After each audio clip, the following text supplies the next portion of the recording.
Hey everyone, Scott here to discuss Mission Impossible 2, starring Tom Cruise, Dougray Scott, Tandy Newton, Ving Rhames, Richard Roxburgh, John Paulson, Brendan Gleeson, Raid Serbed Zija, forgive me if I said that wrong, William Mappathor, and Dominic Purcell, and directed by John Woo. Now, I remember seeing this in movie theaters back in 2000, and I was like, I forget, 9 years old, something like that, and there was just some things in there that was a little rough for a Mission Impossible film. But let's get into this, shall we? The sequence when Dr. Nikorovich, I think I said that right, played by Raid Serbedzija, meets up with a friend Dmitri, who looks like Tom Cruise, but when Dr. Nikorovich is knocked out by Dmitri, we learn it's Sean Ambrose, played by Dougray Scott, who after this movie,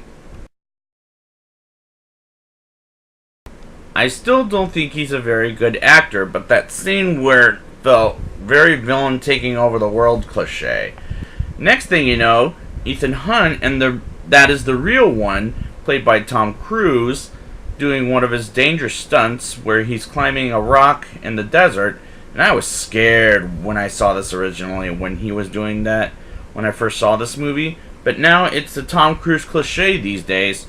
He's sent on a mission, from sunglasses by the way, to find and destroy a genetically modified disease called Chimera or something like that, and he has to convince Nia Hall, played by Tandy Newton, to help him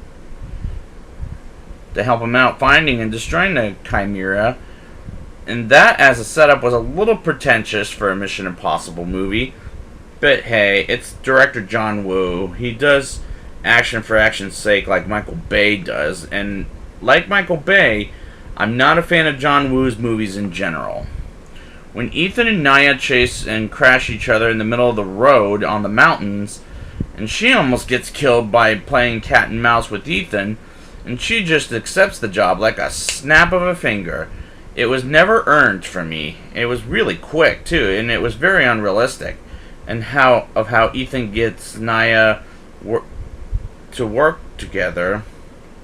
Let me rephrase that. When at first she doesn't like him, and now she accepts him, just like a little unrealistic. Ethan meets up with Mission Commander Swanbeck, played by an uncredited Anthony Hopkins, which I always enjoy his commanding presence even after the last Transformers and Thor, which he was terrible in both, but he's much better in Silence of the Lambs as Hannibal Lecter. But here, I have no feelings of his character because of it. He absolutely does nothing in this movie. We get Luther Strickell, returned by Ving Rhames, and I always enjoy his presence. It might be the most delightful moment of this whole movie. Billy Baird as John Paulson, and he's done directing a couple of movies I've seen, for example,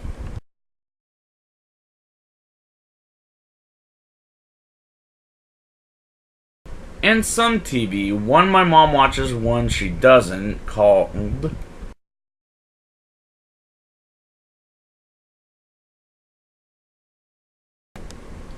Now, confessionally, I've never seen both, but my mom does watch Elementary. And so far, I'm not a fan of his acting and directing in general.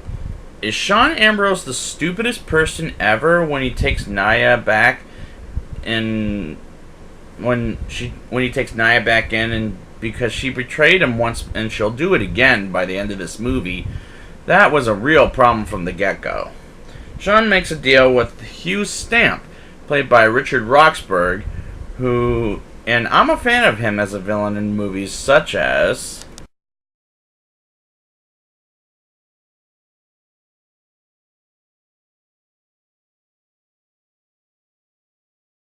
But as a villain here, he loses his a finger. And what point does he have in being in this movie? Meanwhile, he meets at a horse track with John McCloy, played by Brendan Gleeson, who I reviewed him in Paddington 2 earlier this year. And I'm a fan of Gleeson, and he's the second most delightful to see on screen. The action is shot cheaply, The storyline is weak and hard to follow, and the shots in this movie was poorly put together in the editing room. Sean finds out Ethan hired Naya to get the Chimera from him, and I said that she's going to betray him earlier, and I guess what? She does. She does. Terrible plot device for this movie.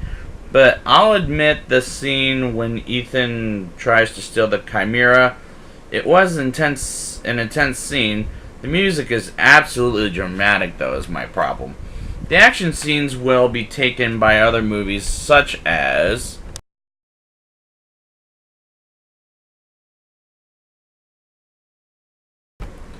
in any other action movie with those badass moves, and they look kind of silly doing it. And why the hell does he not run out of gas? And also, how can Ethan shoot backwards and it hit Sean's motorcycle? Such a stupid action sequence, the two motorcycles crashing into each other, as well as Ethan and Sean crashing into each other. Again, very stupid. The Ethan versus Sean final battle is the dumbest final battle sequence in a Mission Impossible movie, particularly since Sean has a knife towards Ethan's eye, which came off like an action movie cliche. This movie is very unrealistic. Now, it's time for the rating. I'll give this movie a 4.4 out of 10. The movie is unrealistic, the plot is hard to follow, the music is too melodramatic, it's very predictable, this has a lot of action movie cliche, and the action is dumber here than in the first movie. So I'd like to thank you guys for joining me, and next week I will be back with Mission Impossible 3. And until next time, mission accomplished.